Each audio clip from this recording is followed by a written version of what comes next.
बालकृष्ण भगवान की जय।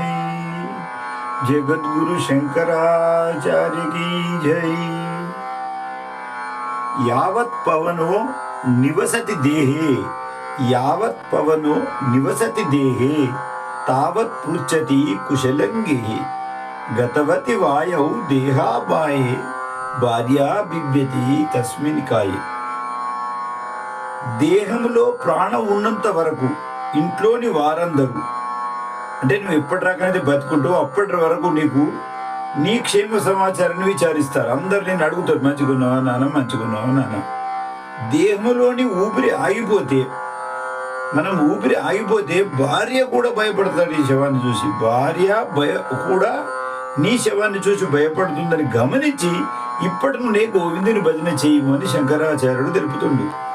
అయితే మనకు ఒకటి అనిపిస్తుంది, మరి భార్య అద్దా పిల్లలద్దా అన్నిడిసబెట్టాను. అదంతా ఏమీ లేదు. ఏది ఇడిసబెట్టినా నరకంలో పడేస్తాడు.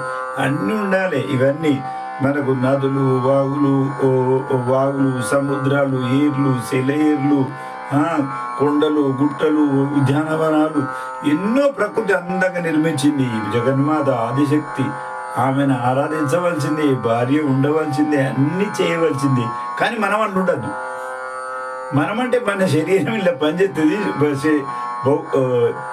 కలుధర్మ సాధనం ఇది లేకపోతే ఏం చేయరాదు. అందు గురించి ఇక్కడ ఏంది అని అంటే మనం గమనించవలసింది, భగవంతుడు ఈ సృష్టి నిర్మాణం చేసిండు నా బిడ్డలు సుఖంగా సంతోషంగా ఆనందంగా ఉండాలని. కానీ దాంట్లోనే పడి మనము కొట్టుకపోవద్దు. చచ్చిపోయేరాక గోవిందుని భజన చేయాలి. ఇక్కడ నేర్చుకునేది ఏంది, మనము ఇక్కడ ఇది రత్నగర్భం అంటారు దీన్ని. మనకు సముద్రంలో రత్నాలు, ముత్యాలు, పౌడాలు, ఏదంటే బంగారు గనులు అన్నీ ఉంటాయి. అన్ని అనుభవించు, కానీ దాంట్లో మనం ఉండద్దు. ఇది ఇక్కడ చెప్పాడు భజగోవిందు. అందుకు ఏంది అంటే నువ్వు భగవంతుని నామస్మరణ చేయాలి. భగవంతుని నామస్మరణతో నీకు మోక్షం అయితే, లేకుంటే నరకం పోతావు అని ఇక్కడ తెలుపుతుంది. ప్రాణము నీలో ఉన్నంత వరకు, తెలుగులో నేను అదే కష్టం కోయం యావత్ పవనం నివసిద్ది.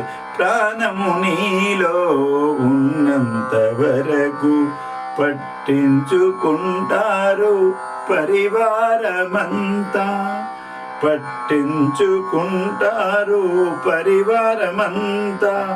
దేహములోని ప్రాణము పోతే, దేహములోని ప్రాణము పోతే భార్య భయపడు కాయము చూసని గోవింద గోవింద అని పాడరా మూడుడా.